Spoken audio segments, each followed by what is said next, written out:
तो जैसा कि हमने लास्ट एपिसोड के अंदर देखा था, जो फैटी होता है वो लुओ चैन का पीछा कर रहा होता है, लेकिन तभी अचानक से जो फैटी होता है उसे वहाँ पर कोई आवाज़ सुनाई देती है। और जैसे ही अब फैटी पीछे घूम कर देखता है तो उसे पता लगता है कि सभी लोग जो है वो उसी की तरह ही जो लुओ चैन है उसे फॉलो कर रहे हैं। तभी जो लोंग चैन होता है वो लुओ चैन की तरफ देखते हुए बोलता है कि उस तरफ देखो, जो मास्टर है वो वहाँ पर रुक गए हैं, तो चलो चलकर उनके पास में देखते हैं। जो सुनते के साथ ही लुओ चैन जो होता है वो उन लोगों से बोलता है कि तुम्हें जाकर यहाँ पर जो ये ग्रेव है उसे खोदना चाहिए, उससे तुम्हें बेनिफिट मिलेगा। मुझे फॉलो करने के कारण यहाँ पर तुम लोगों को कोई भी बेनिफिट जो है वो नहीं मिलने वाला। जो सुनते के साथ ही जियोन जो होता है वो लुओ चैन से बोलता है, मास्टर लुओ चैन कैसा रहेगा कि अगर आप जो है वो हम लोगों को छोटी सी टिप्स जो है वो दे दे, क्योंकि मुझे नहीं लगता कि हम लोग जो है वो ऐसे ही यहाँ पर ग्रेव को खोद कर कोई भी बेनिफिट को कमा पाएंगे। तो क्या प्लीज़ आप हमें छोटी सी टिप्स जो है वो दे सकते हो। और उसके इतना बोलते के साथ ही हम देखते हैं कि एक बंदा जो होता है वो ग्रेव को खोदता है, जिसके अंदर से एक स्वॉर्ड निकल कर बाहर आती है, जिसे देखने के बाद में वो बंदा खुश होते हुए बोलता है कि क्या बात है, ये तो एक होली वेपन है। इवन कि अगर हमारे पूरे लिंक जुई सेक्ट की बात की जाए तो हमारे पूरे लिंक जुई सेक्ट के अंदर भी एक भी होली वेपन नहीं है, लेकिन अब फाइनली मेरे पास में एक होली वेपन जो है वो आ चुका है।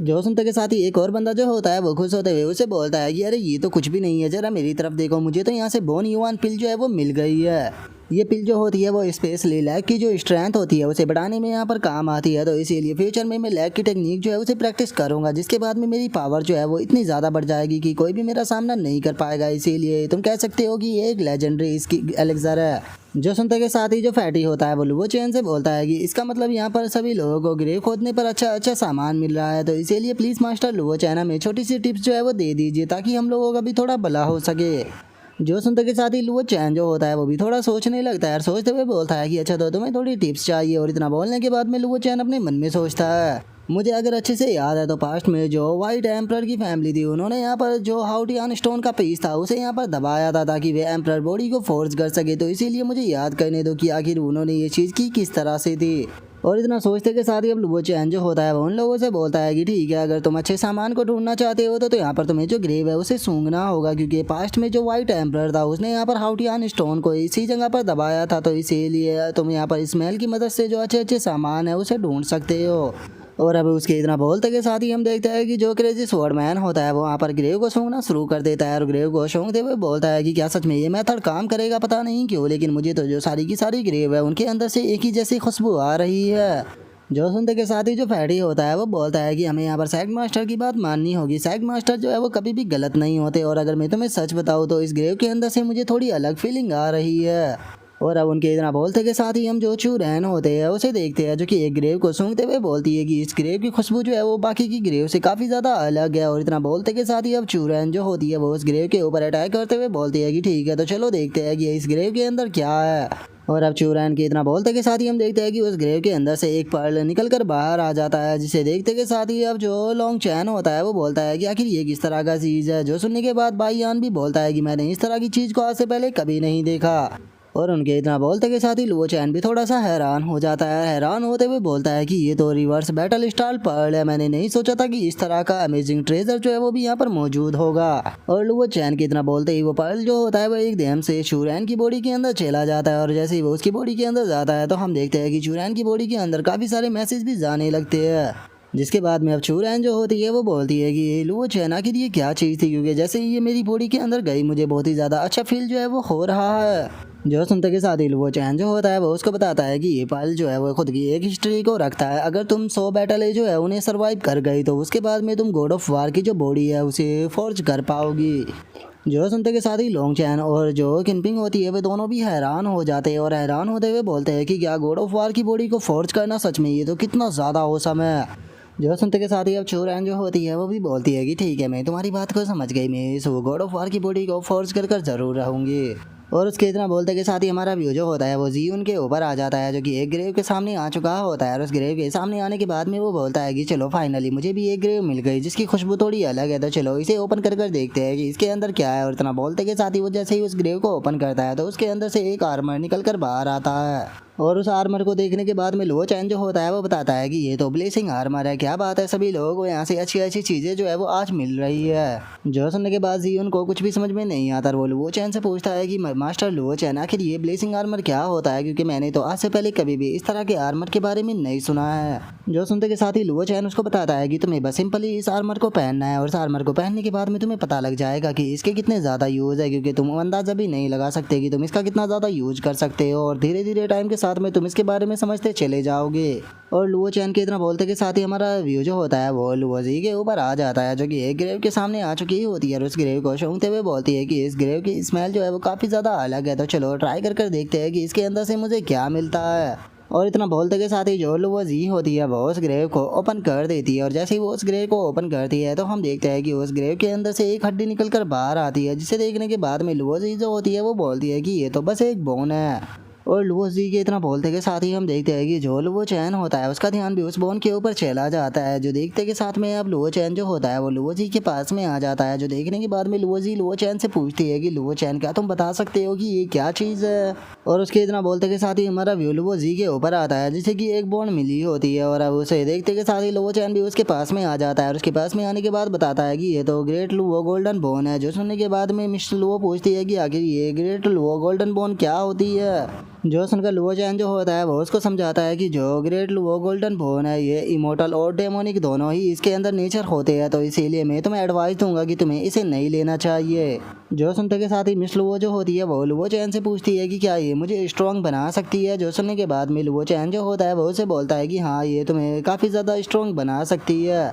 जो सुनते के साथ ही मिस लुओ जो होती है वो उस बोन को लेते हुए बोलती है कि ठीक है तो फिर मैं इसे लूँगी। और उसके इतना बोलते के साथ ही हम देखते हैं कि उस बोन की एनर्जी जो होती है वो मिस लुओ की बॉडी के अंदर चली जाती है, जिसके बाद में अब लुओ चैन भी वहाँ से जाने लगता है। वहाँ से जाते हुए बोलता है कि ठीक है तो फ्यूचर में तुम अपना खुद ध्यान रखना। जो सुनकर मिस लुओ जो होती है वो अब लुओ चैन की तरफ देखने लगती है। लुओ चैन की तरफ देखते हुए अपने मन में सोचती है कि लुओ चैन एक दिन में तुम्हारी जितनी पावरफुल बनकर रहूँगी। और उसके इतना बोलते के साथ ही हम देखते हैं कि लुओ चैन जो होता है वो एक ग्रेव के पास में आकर रुक जाता है और उस ग्रेव के पास में आने के बाद में लुओ चैन जो होता है वो अटैक कर उस ग्रेव को ओपन कर देता है और हम देखते हैं कि उस ग्रेव के अंदर से फाइनली एक कॉफिन निकल कर बाहर आता है, जिसे देखने के बाद में जो फैटी होता है वो बोलता है कि यहाँ पर हमने जितने भी ग्रेव को ओपन किया उनके अंदर तो कोई भी कॉफिन नहीं रखा हुआ था, लेकिन सेक्ट मास्टर ने जिस ग्रेव को ओपन किया इसके अंदर तो कॉफिन रखा हुआ है, आखिर ये किस प्रकार की ग्रेव है। जो सुनकर लुओ चैन जो होता है वो उन लोगों को बताता है कि इस ग्रेव के अंदर ये कॉफिन जो था वो मैंने खुद यहाँ पर रखा था, लेकिन चूंकि अब मैं आ चुका हूँ तो इसीलिए टाइम आ चुका है इस कॉफिन को यहाँ से लेकर जाने का। और चूंकि अब सभी लोगों को यहाँ पर अपने अपने सामान जो है वो मिल चुके हैं तो इसीलिए गेट ऑफ ऑल बीइंग की जो जर्नी है वो अब यहीं पर ही ख़त्म होती है, तो इसीलिए टाइम आ चुका है अब तुम सभी लोगों का यहाँ से बाहर जाने का। और इतना बोलते के साथ ही लुओ चैन वहाँ पर अपनी पावर का इस्तेमाल करता है, जिस कारण हम देखते हैं कि ज़मीन से एक बेल निकलकर आसमान में जाने लगती है और तभी एक और एनर्जी भी निकलती है जो कि आसमान को चीरते हुए आज सीधे निकल जाती है, जिसके बाद में हम वहाँ से एग्जिट करने का जो गेट होता है वो भी अपेयर हो जाता है। और उसके अपेयर हो जाने के बाद में लुओ चैन जो होता है वो सभी लोगों से बोलता है कि ठीक है तुम सभी लोग अब यहाँ से बाहर जा सकते हो। जो सुनते के साथ ही अब सभी लोग एक एक कर उस गेट से बाहर जाने लगते हैं। तभी जो किनपिंग होती है वो लुओ चैन से पूछती है कि मास्टर क्या आप हमारे साथ में इस गेट से बाहर नहीं जाने वाले हो। जो सुनने के बाद में लुओ चैन जो होता है वो किनपिंग से बोलता है कि तुम यहाँ से जाओ मैं बाद में आऊँगा, और इतना बोलकर वो प्रिंसेस को बेल में बांध कर वहाँ से ले जाने लगता है। जो देखने के बाद में जो किनपिंग होती है वो लुओ चैन से बोलती है कि ठीक है मास्टर आप अपना ध्यान रखना, मैं बाहर आपका इंतजार करूँगी। और उसके इतना बोलते के साथ ही हम देखते हैं कि जो प्रिंसेस होती है वो चिल्लाने लगती है और चिल्लाते हुए बोलती है कि आखिर तुम मुझे बांध कर कहाँ ले जा रहे हो। जो सुनकर लुओ चैन जो होता है वो अपने मन में सोचता है कि मैं उस जगह पर जा रहा हूँ जिस जगह पर जाने के लिए मैं गेट ऑफ ऑल बीइंग के अंदर आया था, और मैं इस बार उस चीज़ को प्राप्त कर रहूँगा जिसे कि मैंने प्राप्त करने के बारे में सोचा था। और इतना बोलकर लुओ चैन जो होता है वो ऊपर की तरफ जाने लगता है और वहीं जो प्रिंसेस होती है वो जोर जोर से चिल्लाने लगती है और वो चिल्लाते हुए लुओ चैन से बोलती है कि आखिर तुम मेरे साथ में क्या करना चाहते हो। और उसके इतना बोलते के साथ ही हमारा व्यू जो होता है वो 1 घंटे बाद पर आ जाता है, जहाँ पर कि लुओ चैन प्रिंसेस को लेकर अभी भी ऊपर की तरफ ही जा रहा होता है। जो देखने के बाद में प्रिंसेस अपने मन में सोचती है कि ये पागल इंसान जो है वो पिछले लगातार 1 घंटे से ऊपर की तरफ चढ़ रहा है, अगर हम बाहर होते तो अभी तक ये स्पेस में पहुंचकर खुद ही मर चुका होता है, लेकिन आखिर ये पागल इंसान करना क्या चाहता है। और प्रिंसेस के इतना बोलते के साथ ही हम देखते हैं कि लुओ चैन जो होता है वो उस बेल के बिल्कुल टॉप पर पहुंच चुका होता है। जो देखने के बाद में प्रिंसेस लुओ चैन से पूछती है कि आखिर हम लोग कहाँ पर है। जो सुनने के बाद में लुओ चैन उसको बताता है कि जो ये डोम है हम इसके टॉप पर मौजूद है। जो सुनते के साथ ही जो प्रिंसेस होती है वो लुओ चैन से बोलती है कि लुओ चैन आखिर तुम यहाँ पर करना क्या चाहते हो। और इतना बोलते के साथ ही हम देखते हैं कि अचानक से उसके पसीने छूटने स्टार्ट हो जाते हैं और वो बोलती है कि तुम मुझे आखिर बांध कर यहाँ पर क्यों लाए हो। और गाइस हम प्रिंसेस के रिएक्शन को देखकर ही पता लगा सकते हैं कि इसके दिमाग के अंदर क्या चल रहा है। और जो मेरे समझदार भाई है उन्हें भी समझ चुके होंगे कि आखिर ये प्रिंसेस क्या सोच रही है। तो इसीलिए देखते हैं कि कौन कौन इसके यहाँ पर मतलब को समझ पाया है। जो मतलब को समझा है वो आज कमेंट कर बताएगा। और अब प्रिंसेस की बात को सुनने के बाद में लुओ चैन जो होता है वो प्रिंसेस को बताता है कि मैं तुम्हारा डिवाइन बॉडी ब्लड जो है उसका इस्तेमाल करने के बाद में यहाँ पर जो पाथ है उसे ओपन करने वाला हूँ। और इतना बोलकर लुओ चैन प्रिंसेस के हाथ को पकड़ लेता है। जो देखकर प्रिंसेस बोलती है कि क्या तुम दोबारा से मेरे ब्लड का इस्तेमाल करने वाले हो। और उसके इतना बोलते के साथ ही लुओ चैन जो होता है वो उसकी बॉडी के अंदर से ब्लड को निकाल कर सामने की तरफ फेंकता है, जिस कारण हम देखते हैं कि वहाँ पर अचानक से एक रास्ता बन जाता है। जिसे देखने के बाद में जो प्रिंसेस होती है वो भी अचानक से हैरान हो जाती है और बोलती है कि यहाँ पर एकदम से रोड कहाँ से आ गया। लुओ चैन मैं तुमसे एक चीज़ पूछना चाहती हूँ कि क्या मेरा ब्लड जो है वो थोड़ा बहुत स्पेशल है जो कि तुमने यहाँ पर मेरे ब्लड का इस्तेमाल कर रोड बना दिया। जो सुनते के साथ ही लुओ चैन जो होता है वो उसे बोलता है कि हाँ ये बात सच है कि तुम स्पेशल हो, क्योंकि यहाँ पर जो स्पेशल बॉडी वाले लोग हैं उन्हीं के ब्लड का इस्तेमाल कर जो गेट ऑफ ऑल बीइंग का गेट है उसे अपेयर किया जा सकता है। इसीलिए पहले मैंने तुम्हारे ब्लड का इस्तेमाल करने के बाद में जो टेम्पल का गेट था उसे ओपन किया था और अब यहाँ पर जो ये पाथ है इसे ओपन किया है। जो सुनते के साथ ही जो प्रिंसेस होती है वो बहुत ही ज़्यादा खुश हो जाती है और वो खुश होते हुए लुओ चैन से बोलती है कि तुम्हें यहाँ पर कम से कम मुझे थोड़ी रिस्पेक्ट देनी चाहिए, क्योंकि मेरे कारण ही तुम्हें यहाँ पर इतने सारे बेनिफिट जो है वो नहीं मिल पाए हैं। क्योंकि तुम खुद सोच सकते हो कि अगर मैं यहाँ पर नहीं होती तो तुम्हें इनमें से कुछ भी नहीं मिल पाता। जो सुनकर लुओ चैन जो होता है वो प्रिंसेस को बताता है कि अगर तुम यहाँ पर नहीं होती तो मैं अपना ब्लड का इस्तेमाल कर भी ये चीज़ें जो थी उन्हें ओपन कर सकता था। जो सुनते के साथ ही तो जो प्रिंसेस होती है वो भी हैरान होते हुए बोलती है कि क्या तुम अपने ब्लड का भी इस्तेमाल कर सकते थे। और इतना बोलते के साथ ही जो प्रिंसेस होती है वो बहुत ही फनी तरह से लुओ चैन के ऊपर चिल्लाने लगती है और चिल्लाते हुए बोलती है कि बास्टर्ड अगर तुम यहाँ पर खुद के ब्लड का इस्तेमाल कर सकते थे तो फिर आखिर तुमने यहाँ पर मेरे ब्लड का इस्तेमाल क्यों किया। क्या तुम्हें मेरा ब्लड जो है वो इतना फ्री दिखाई देता है जो कि उसका इस्तेमाल तुम इस तरह से कर रहे हो। और उसके इतना बोलते के साथ ही अब जो लुओ चैन होता है वो उस पाथ के ऊपर चलने लगता है और उस पाथ के ऊपर चलते हुए अपने मन में सोचता है कि 10,000 साल बीत चुके हैं, इस बार मैं यहाँ से उस चीज़ को लेकर ज़रूर जाऊँगा। और इतना सोचते ही हम देखते हैं कि लुओ चैन के आगे एक ब्लैक कलर की फायर जो होती है वो आ जाती है, जिसे देखते के साथ ही जो लुओ चैन होता है वो वहाँ पर है नाइसेक्ट के यंग मास्टर की जो स्वॉर्ड होती है उसे उसकी तरफ फेंकता है, लेकिन जैसे ही स्वॉर्ड जाकर उससे टकराती है तो वो वहीं पर ही ख़त्म हो जाती है। जिसे देखने के बाद में जो लुओ चैन होता है वो बोलता है कि ये स्वॉर्ड थी ये क्वासी एम्परर लेवल की एक स्वॉर्ड थी, लेकिन ये इस ब्लैक फायर से टकराते के साथ ही डस्ट में बदल गई। इसका मतलब ये ब्लैक फ्लेम जो ऐसे पार कर पाना यहाँ पर बिल्कुल भी आसान नहीं होने वाला, क्योंकि अगर पास्ट की बात की जाए तो जिस टाइम पर फ्लाइंग इमोर्टल एम्पायर ने फोर्सफुली यहाँ पर इस ब्लैक फ्लेम को पार करने की कोशिश की थी तो उसने अपनी आधी से भी ज़्यादा बॉडी जो थी वो उसके अंदर जला ली थी। वैसे तो इस गेट ऑफ ऑल बीइंग के अंदर बहुत सारी फायर जो है वो मौजूद है, लेकिन अगर इस ब्लैक फायर की बात की जाए तो ये सबसे ज़्यादा स्पेशल है, क्योंकि ये मदर ऑफ ऑल फायर है और इसे सोर्स ऑफ फायर वर्ल्ड भी कहा जाता है। लेकिन उसके बाद भी मुझे ये ब्लैक फ्लेम जो है उसे पार करना ही होगा, क्योंकि इसके पार ही जो चीज़ मुझे चाहिए वो रखी हुई है। तो इसीलिए अगर मैं इसे पार करना चाहता हूँ तो मुझे इसका इस्तेमाल जो है वो करना पड़ेगा, क्योंकि इस ब्लैक फ्लेम को पार करने का केवल एक ही रास्ता है कि आपको अपने आप को मौत के मुंह में डालना होगा और उसके बाद में वहाँ पर सर्वाइव करना होगा, उसके बाद ही तुम इसे पार कर सकते हो। और इतना बोलते के साथ ही हम देखते हैं कि लुओ चैन जैसे ही कोफिन को ओपन करता है तो उसके अंदर से एक और लुओ चैन निकल कर बाहर आ जाता है, जिसके बाद में लुओ चैन जो होता है वो अपने उस क्लोन से बोलता है कि ठीक है जाकर इसे पार करो। जो सुनते के साथ ही लुओ चैन का जो क्लोन होता है वो ब्लैक फ्लेम की तरफ जाने लगता है और जैसे ही वो उस ब्लैक फ्लेम से टकराता है तो वो वहीं पर ही ख़त्म हो जाता है। और हम देखते हैं कि ब्लैक फ्लेम जो होती है वो भी धीरे धीरे कर वहाँ से गायब होने लगती है। और अब लुओ चैन जो होता है वो हमें बताता है कि 1,00,000 साल पहले मैंने अपनी एक और दूसरी बॉडी जो थी वो बनाई थी, जो कि बिल्कुल मेरी ही तरह थी। उसके अंदर मेरी ही सोल और मेरी ही लाइफ थी, वो बिल्कुल ऐसा था जैसे कि कोई मेरा दूसरा रूप हो। और इस टैबू को पार करने का केवल एक ही तरीका था कि इसे पार करने वाला जो इंसान है उसे एक बार मरना होगा। और चूंकि ये मेरा क्लोन जो था वो मेरा ही दूसरा रूप था, तो इसीलिए चूंकि ये मर चुका है तो ये यहाँ पर ऐसा ही हुआ जैसे कि मैं मर चुका हूँ, तो इसीलिए अब मैं अपनी जर्नी जो है उसे कंटिन्यू कर सकता हूँ। और वैसे भी मैं इस चीज़ को जानने के लिए बहुत ही ज़्यादा क्यूरियस हूँ कि आखिर जो ये गेट ऑफ ऑल बीइंग है उसके एंड में क्या है। और इतना बोलते के साथ ही लुओ चैन आगे की तरफ बढ़ी रहा होता है, लेकिन जैसे ही वो अपने सामने की तरफ देखता है तो वो काफ़ी ज़्यादा हैरान हो जाता है, क्योंकि हम देख पाते हैं कि वहाँ पर मरा हुआ एक इंसान जो होता है वो बैठा हुआ होता है, जिसे देखने के बाद में लुओ चैन जो होता है वो बोलता है कि आखिर ये डेड बोन कौन है। और इतना बोलकर अब लुओ चैन जो होता है वो उसी पर्सन के पास में आने लगता है और उस पर्सन के पास में आते हुए बोलता है कि इस पर्सन को देखकर ऐसा लगता है कि जैसे कि बहुत ही लंबे टाइम पहले ही ये इंसान यहाँ पर मर चुका हो। इसका मतलब मिलियनों साल पहले यहाँ पर कोई पर्सन ऐसा था जो कि गेट ऑफ ऑल बीइंग जो था उसके एंड पर पहुंच गया था। लेकिन मुझे एक चीज़ समझ में नहीं आ रही कि आखिर अगर ये इंसान गेट ऑफ ऑल बीइंग के एंड पर पहुंच गया था तो फिर ये यहाँ पर ख़त्म क्यों हो गया।